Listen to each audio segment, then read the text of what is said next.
Good morning, good morning, good morning, or good afternoon, or good evening, whenever you're watching this. Welcome to the first live broadcast of Divinely Raw Purpose Women, where I come to bring out the best in you at the core of you. And today I have my very first guest, Miss LaTisha Mosley. She's going to share an awesome testimony.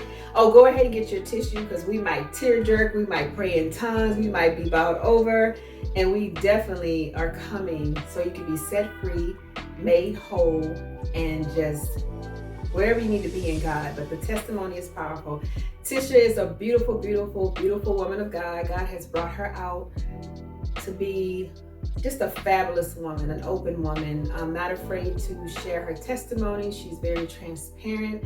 There's a no judging zone here. We're not judging Tish. We're not judging you. But she's coming to tell her story so that many women can be set free, and even men and even young girls. So me and Tish have been going back and forth since last year, and we're developing a great friendship, and we're real transparent with each other. So we've never judged each other. We just love each other, and that's how you're supposed to do as a Christian woman, as in sisterhood, as in having divine connections from God. So Tish is originally from Omaha, Nebraska.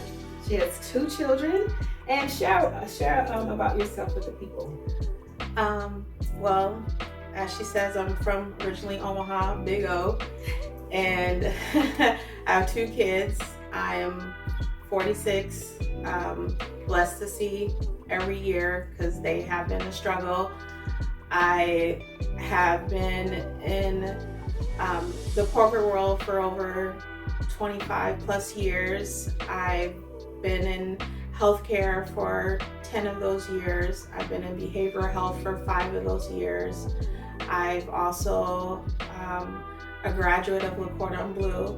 I'm a certified chef. I'm a single mother of 2 beautiful adult children. I've had a struggle in my life. I've had health issues, but God has been with me through every path in those lives, in those trials. Even when I thought that He wasn't there, He's been there. And that's, just a snippet of, of my life. Your wonderful background. Yeah. And that sounds really great. So what do you want to share with the people today that will change our lives for the better? I just want to share that I know as women, as mothers, as single Black women, it's hard to admit when we're weak, admit when we are not strong, admit when we need help. We're so used to saying, I got it. We're used to putting a smile on our face and just pushing through things, right, and acting like everything is okay. Our number one priority is our children, and acting like, we're not going through anything, but we are going through hell. Yes. We're going through so much pain and so much turmoil on the outside and the inside from hurt and pain that's being caused to us by someone else. And it's usually someone else that we've given our trust to, our heart to, our body to, that our life to, that we thought that this person was for us. Yes. But we turn out to find out that this person is against us, whether if it's a family member, a husband, a spouse. And I just, want them to know that they're not alone, that it's okay to ask for help. It's okay to know that there is a way out, and it might look dim and bleak, but there is a light at the end of this tunnel. Yeah. Of life. So what kind of lifestyle were you in that God brought you out of, that you're able to finally come live and let us know what's causing you to be transparent to want to share now. Are you free? I'm very free. I still have work to do, of We all course. do.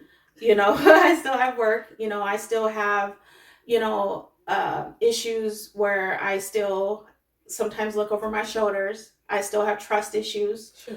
of course. And I still work on myself, but I'm free to where I'm able to give my story because I'm no longer living in a box. Mm-hmm. I'm no longer being trapped mentally and physically by a person or individual or that bondage that I was in, and it's just it's like I'm like a bird that's been in a cage and my wings were clipped, and now my wings have been healed and the cage has been opened, and now I'm set free and I can fly. Free to fly. Wow. And not bound. now I'm no longer bound. And I can fly. Jesus. And I'm free. And I'm not being held back no more. And my voice is not being silenced. And I'm free to be me. Can you elaborate on your voice is not silenced anymore? Tell us what you went through, guys. You got to get our tissue. Tell us what you went through. I went through. And how it started. How many years ago has this been? It started back when I was back in, I'd say my middle, I was in high school. I started young because I was built like a young, I was young, but I was built like an adult woman because I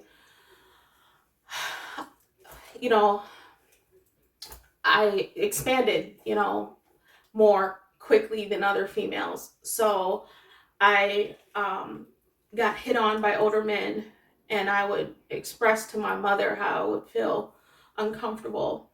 And I was made to feel bad because of the way that I was built.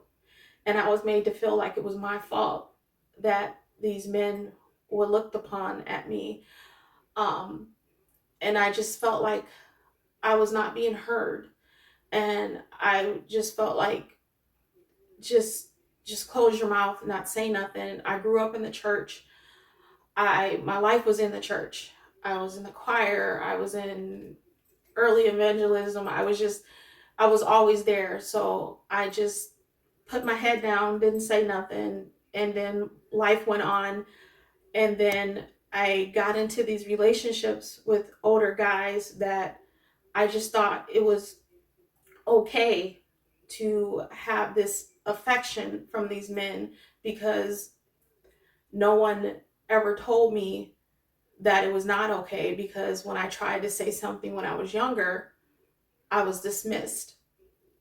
And then those relationships turned abusive. My first marriage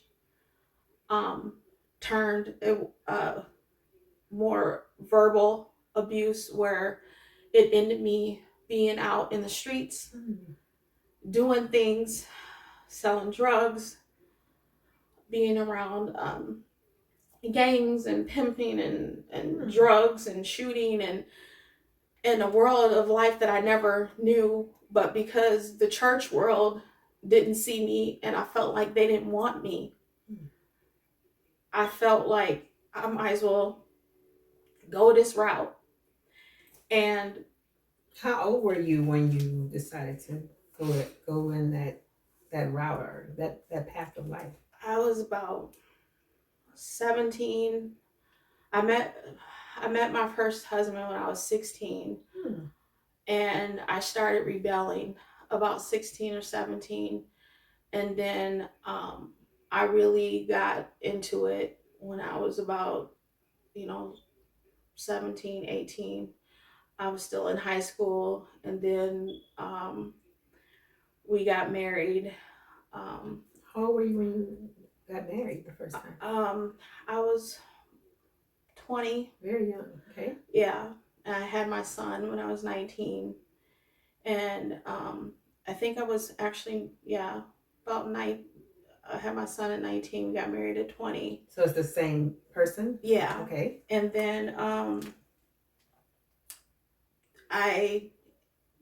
after I had my son, I didn't want to be in that life anymore, because my son, he was about 2 or 3, and he started mimicking my ex-husband. He wanted to dress like him. He wanted to be like him, and he, started wanting, play with guns like him, toy guns, and he would see things and hear us fight and argue, and I didn't want that lifestyle for him, because my ex-husband's family, they all were like that, and I wanted something different for my son. And it was very hard to get away from him. And the only way that I was able to do that was my ex-husband caught a case. And it had nothing to do with me, but he just caught a case because he loved to live in the streets. And it took me 3 years to get him to sign the divorce papers. I kept sending them back. And So he was in, when you say catch a case, some people might not know what that means. I'm sorry. He got arrested. Okay. For illegal activities. Sure. And he got a very long time in So jail. he signed the papers in jail? In jail. Oh, yeah. And you were free. And I was free from him as I thought I was free from him. The verbal things would still happen. He would call and say, I want to speak to my son. Things like that. And I tried to let him speak to his son. But then he'd say things to me like, you'll never find no one better than me. I took care of you. I spoiled you. You can't live without me. You can't be in the streets without me. What a trap. People know my name. They know you. They know your face. You can't be free without me. So even though he was in prison, did you feel free? No. No, because of the verbal and because of the person he is and was, and because of because of who he was and who in the streets and who people knew he was. So I still felt trapped. I still felt like, even though we were divorced, I felt a little freedom, but I still felt like, because I still hadn't went back to church, I believed in God and I was praying, but I still wasn't giving myself to God. So he still had this mental control over me. It was a serious stronghold and a soul tie. Yeah. And it was just like, I just couldn't, break it. And it was just like, I would try to move on in my life. I tried to get better. And it was just like, I just couldn't get free. And then I finally, after about a couple of years, I finally broke free of him, where I had enough strength to say, no, you don't control me anymore. I'm my own person. I think for myself. I had to move to a different location. He's still in prison, yeah, right? I had to change phone numbers. I mean, I had to, just reset everything. Sure. And I finally got free from that. And then, and things were good for a while. And I thought things were good. I had a new job. I thought I was doing everything on my own, making money, taking care of my son. And I thought things were really well. And, I met another guy, and we were in a good relationship. And then I got pregnant and I had my daughter. And then, things changed. Were you married to him as well? No. Okay. No, because I was broken, and he was a good man, but I didn't know how to treat him. Because of your previous because of marriage. my previous marriage. Mhm. So I verbally abused him. Sure. And I didn't realize it at the time that I was verbally abusing him because I was so used to this other person Verbally abusing abusing me that he was kind and he was patient with me and he was more timid, that I felt like I had to be the bully in the situation, and then I pushed him away. So what do you want to tell young women or women my age, I'm 51, or women period, about when you're damaged, don't rush into another relationship until you're healed, right? Because it's the worst thing you could do. Push away the person God has for you. Yes, it's the worst thing you could do, because you can't love someone first. You can't love anyone until you love yourself. That's true. And I agree. You can't say, oh, I'm going to be a good woman, or I'm going to be a good man, and I'm going to treat this man or woman the right way, if you are still broken.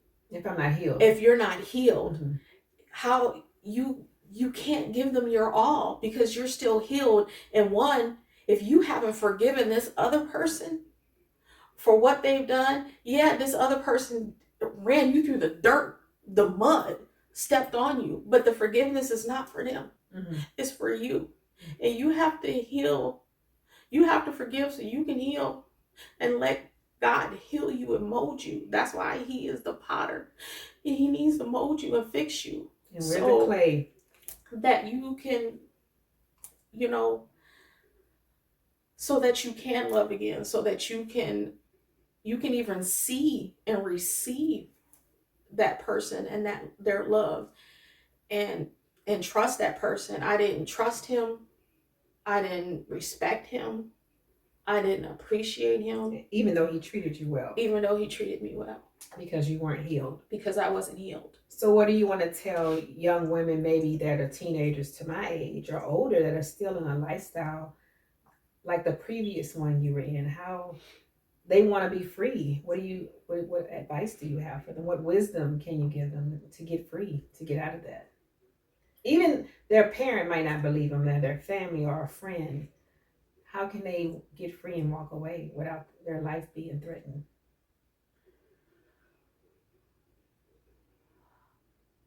Pray, for one.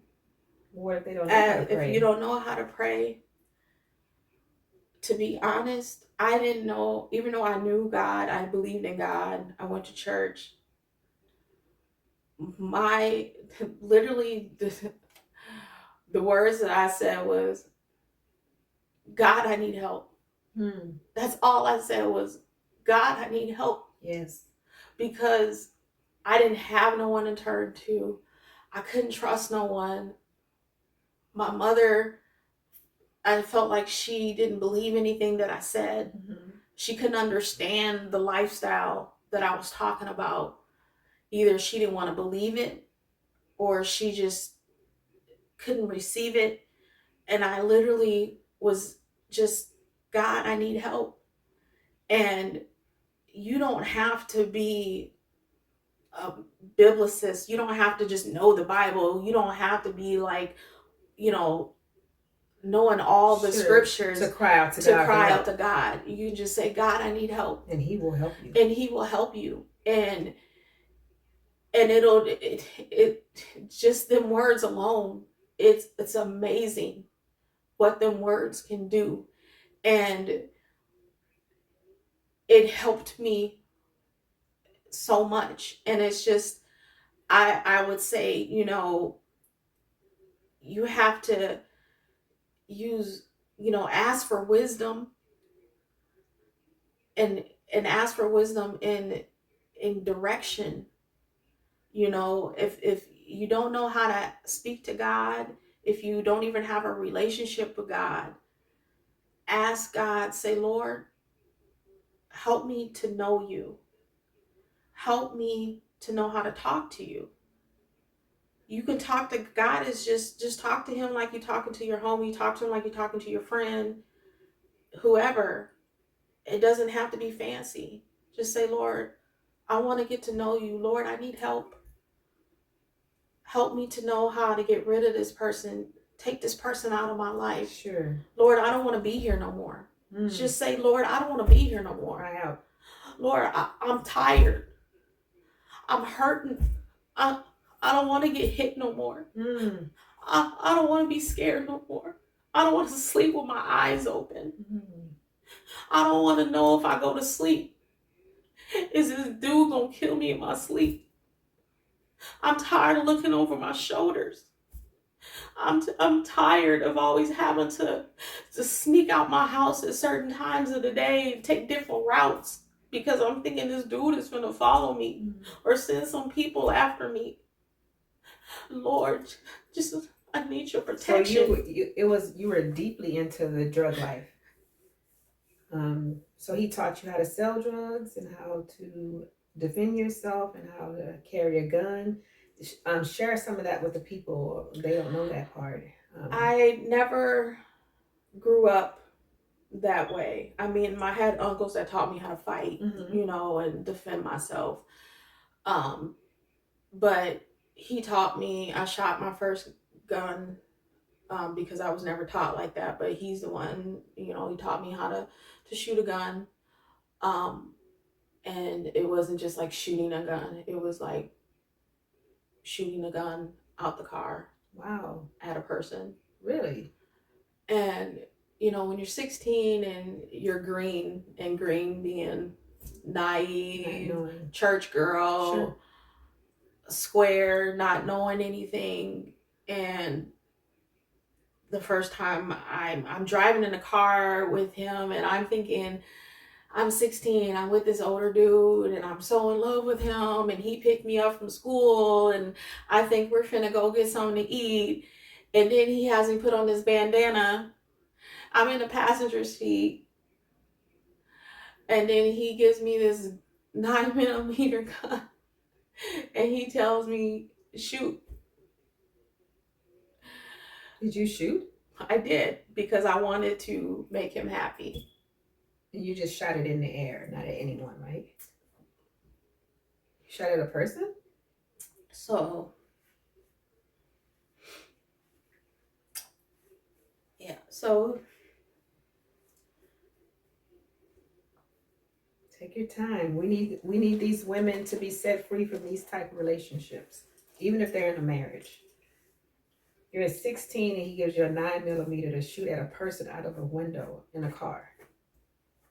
And when you say put on the bandana, are you putting it on your head and seem like a gang member or over your face? Okay. Over my. Okay. Over my face, to cover my face. And you shoot at a person. Do you shoot the person? No, I missed because I don't know what I'm doing. Okay. Scary, and very scary. And I dropped it because it fired. You know, when you shoot a pistol, if anyone's ever shot a pistol, fire comes out of it. I didn't know that because I never shot a gun before. And I dropped it. What does he say after you do this? He cusses me out. Okay. Are you scared or you want to do it again? I'm super scared. I'm crying. Do you want to do it again or? No. No. And then he's yelling at me and he's saying, I'm going to take you home. How much older? You're a crybaby. How much older is he? He's 5 years older than me. Wow. And you're 16? Yeah. And you're 21. You're dating. That's not good. No. That's very underage. So, you know, he's crying. I'm crying. He's yelling at me. And did your mother know you were talking to a guy this old? She knew. Okay. And did she know that you had the gun and what kind of lifestyle you were in? No. She never knew this, okay? She knew about him. His lifestyle. His lifestyle. She knew his mother. His mother went to our church. Okay. So what occurs after you shoot the gun? He's cussing you out. He's cussing me out. He's angry. Why is he mad at you if it's your first time? Because I dropped the gun. Okay. In the alley. And then he had to send somebody back to get it. He tells me, you know, if you're going to be my number one, you got to know how to handle yourself. You got to hold your position. You can't be a queen if you can't fire. You can't be a queen if you can't handle business. At 16 years old. Yeah. He's talking to you like you're a grown woman. Right. Okay. And so after that, what occurs? He takes me home and he drops me off. And you still want to be with him after that? I was screwed up in the head because my mother didn't want me, my father didn't want me. So you thought he loved you and you wanted to be with him. That was your love. That was my love. The way so you I wanted love. To, because he was the biggest, he was high rank. Everyone wanted him, every female wanted him, and I felt like he chose me. Right. So I wanted to make him happy and I wanted to keep him. And so I just doesn't even make sense now. But then it was just like, that was the answer. That was the answer. And it was like, he was totally different than, he was the thug. It was totally different. And, then it was a rebellion against my mom. It was like, okay, you don't love me. So it's totally different than the church. Everyone in the church is different. They didn't love me. So fine, I'll find someone different. I'll show you. I'll find someone that does love me. And as long as I do what he what you thought you would get in the world, in the church, you had to go to the world to find. Yeah. Not good. You hear that, church people? Let's so get it together. I was like, well, fine. The church doesn't love me. I can't find it in the church. He loves me and he's in the world. And as long as I do what he says, he'll, he was buying me things. Taken care of. He was, spoiling me, buying me things. My mom wasn't buying me stuff. She, I had to work, jobs all the time. And she just she stopped buying me stuff at 14, 15. She, her thing was, I put a roof over your head. That's where my job ends, and he was treating me like a queen. Sure. And all I had to do was just make him happy and do what he asked me to do. And I was rocking the flyest kicks, always had my nails done, hair done, jewelry. Well, how long were you with him?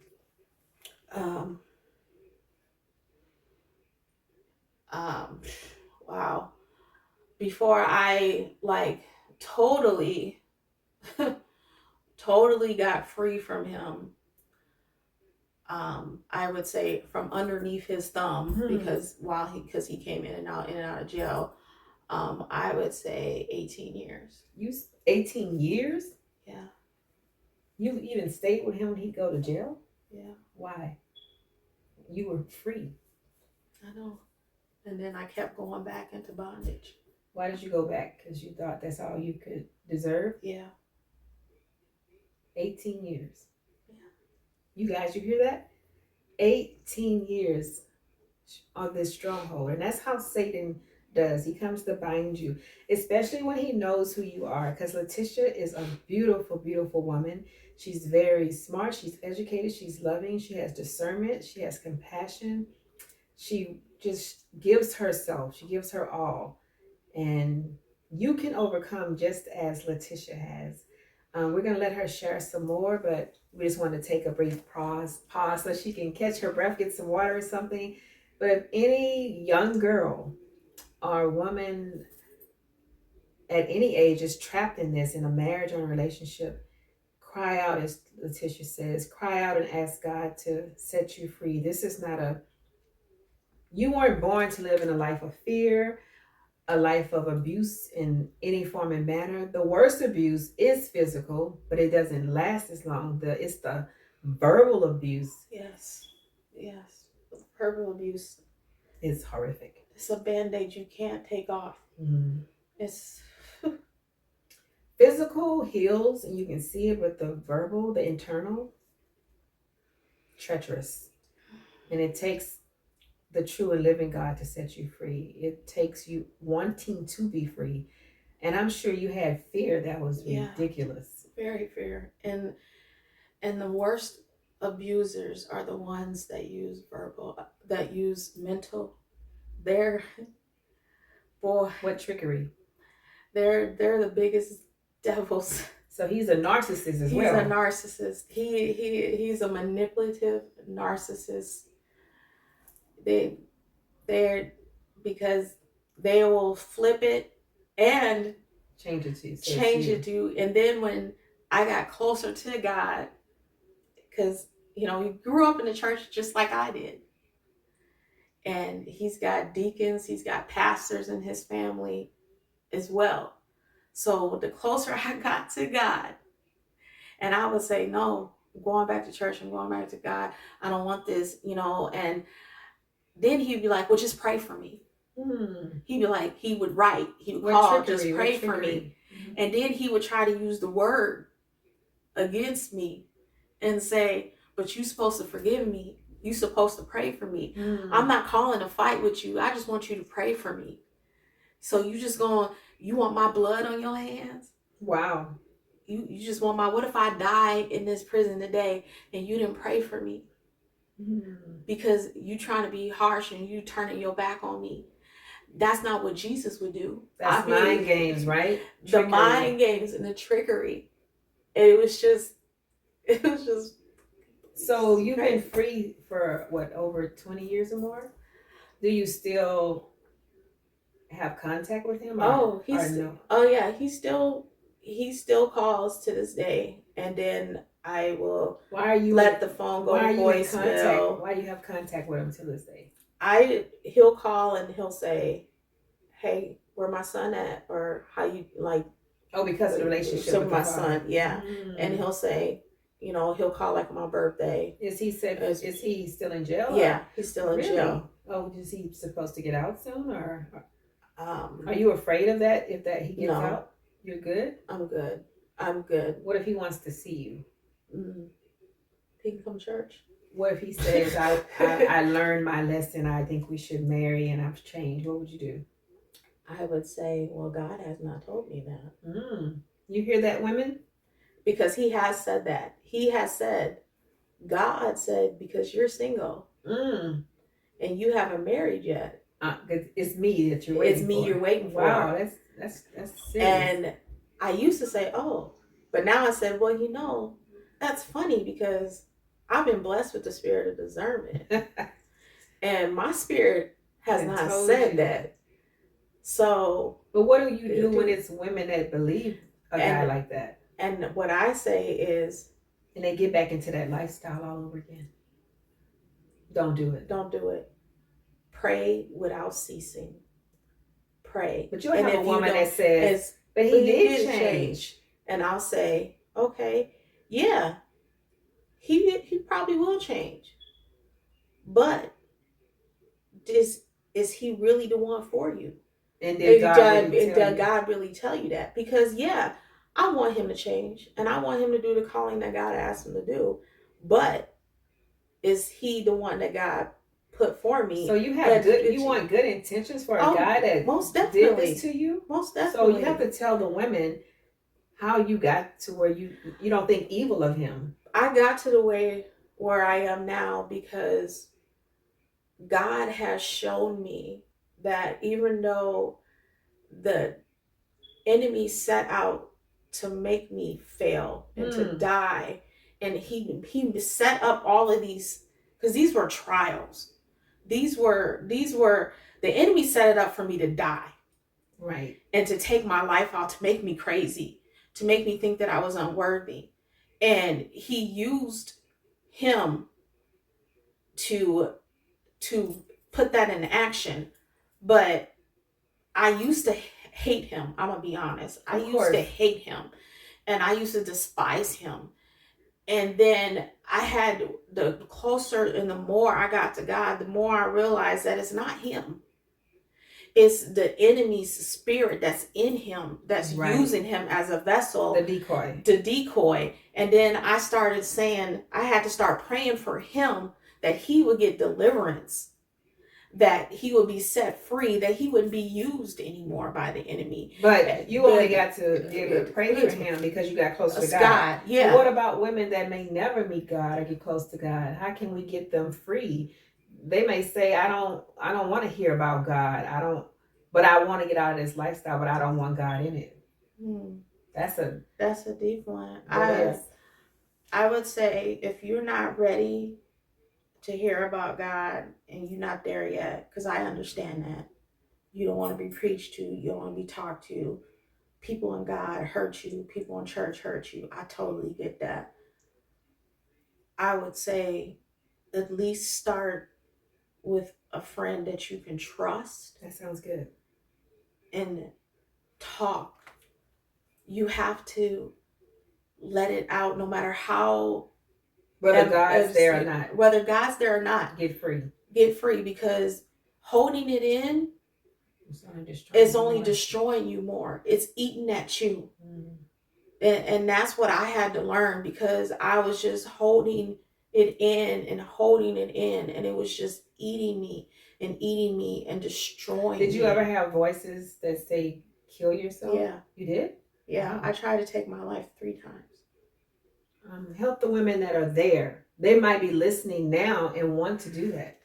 Help them not do that.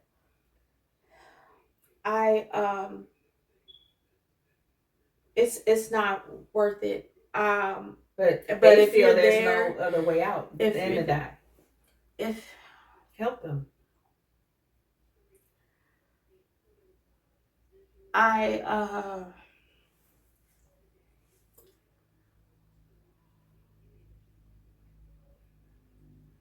They're probably saying I'm alone. I don't have a family. I don't have my darkest moments is, I'm gonna be transparent. I have a beautiful family that loves me with their whole heart. But I was so alone.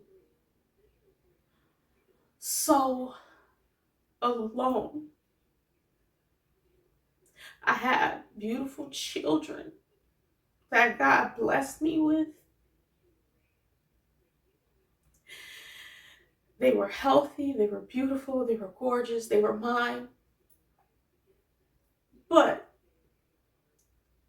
I was tired. I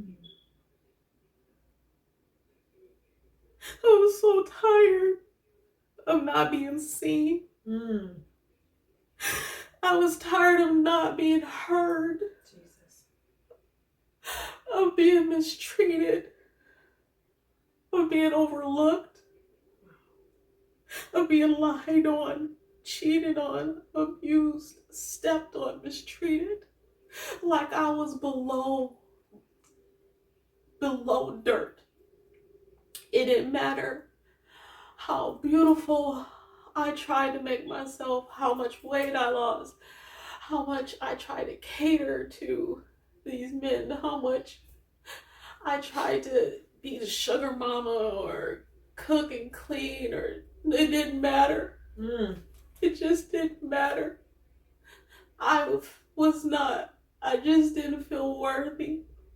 I didn't feel worthy to God. I didn't feel worthy to no one. And even though I didn't want to hurt my kids, it got to the point that I felt like they were better off without me, because they would hear the abuse. My son would try to be my protector. Wow. And he would try to come and defend me. And I didn't want my son to keep having to defend his mother. And I felt like, hey, I got a life policy. If I die, at least they're taken care of. Jesus. And at least they wouldn't have to see me go through the pain. And I won't have to hurt no more. And my mother doesn't care anyway. When I call her, half the time she don't answer. Half the time she don't believe me. Half the time she just acts like what I'm saying is not true. Jesus. Or she tells me, what did you do to start it? You know you got a smart mouth. Wow. You know you always is a hothead. She didn't have compassion for you, knowing what was going on?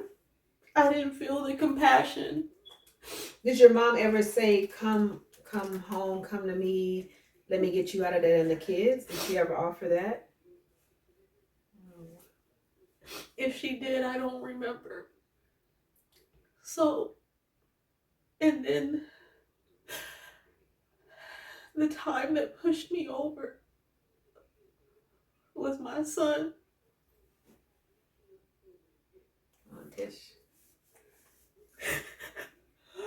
You guys, I'm trying not to cry because I'm a tear. Was my baby finding me in the tub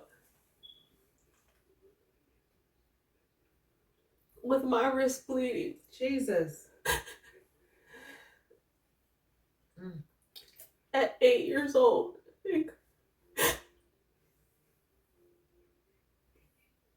And having to call my mom.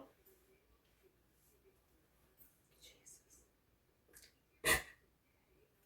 So, I know how you feel.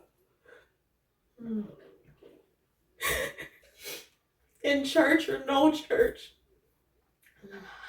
One sister to another, I'm begging you. Your life is so much worth more. Jesus. Don't let these men take you because you can be free. You have a voice and use it, even if you can't speak. Write down what you want to say.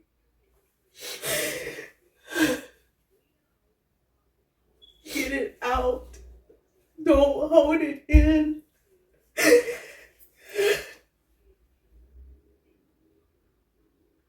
I've lost almost 20 years of my life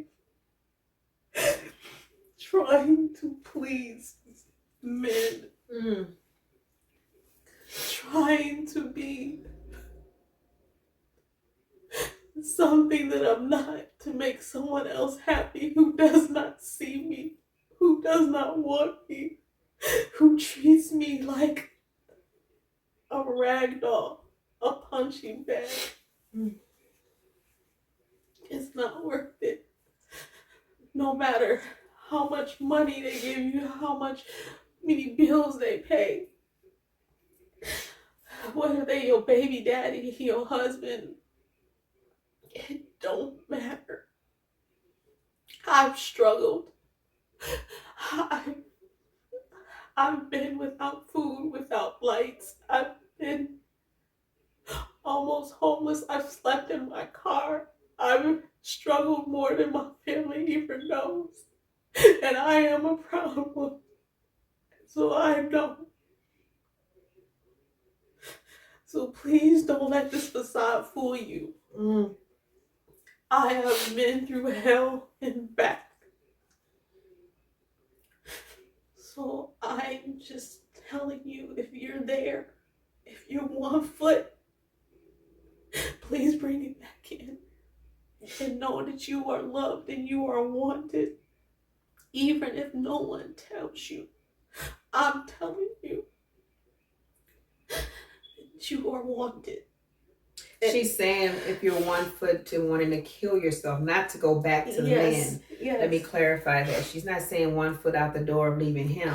She said if you're 1 foot closer to wanting to kill yourself because you can't take the pain in your life and what you're going through, step back in, keep your life, run for your life. Don't go, I can't leave my purses, my clothes, my home, my... Yes. No, leave it. You can get all that stuff back, but you can't get your life back. There's a joke with my son to this day, and my son is 26.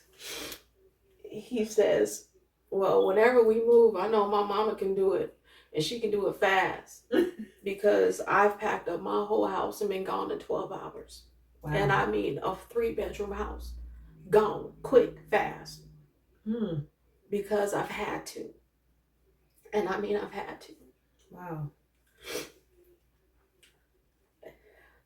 So you guys, this is many years later.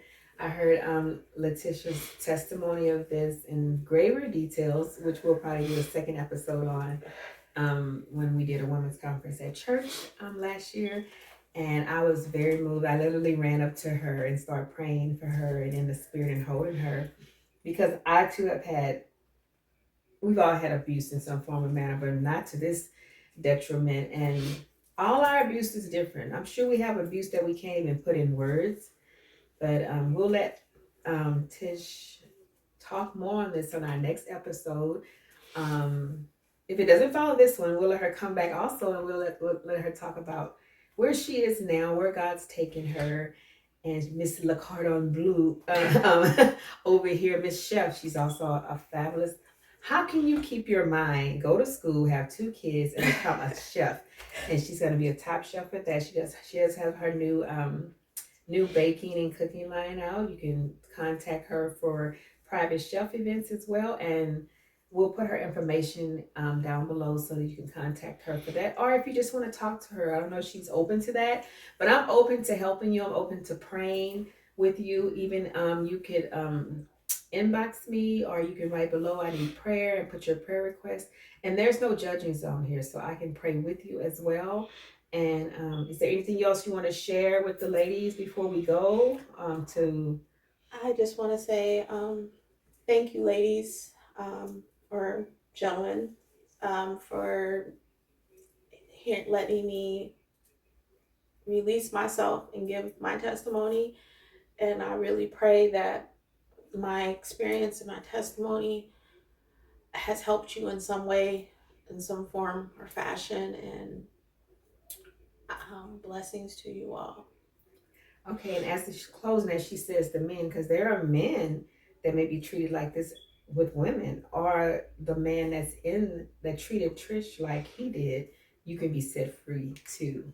Yeah. So reach out. And the guy that she was dating and also married to, correct? Mm-hmm. He was a gangbanger, right? Yeah.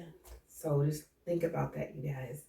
And we thank you for your time. We will come back again so Tish can elaborate. We didn't want to overwhelm you at this time, but it's a lot. It's a lot. We're gonna let her do segments of this because what she went through was 18 years of trying to get free from a man that the enemy used to damage her life.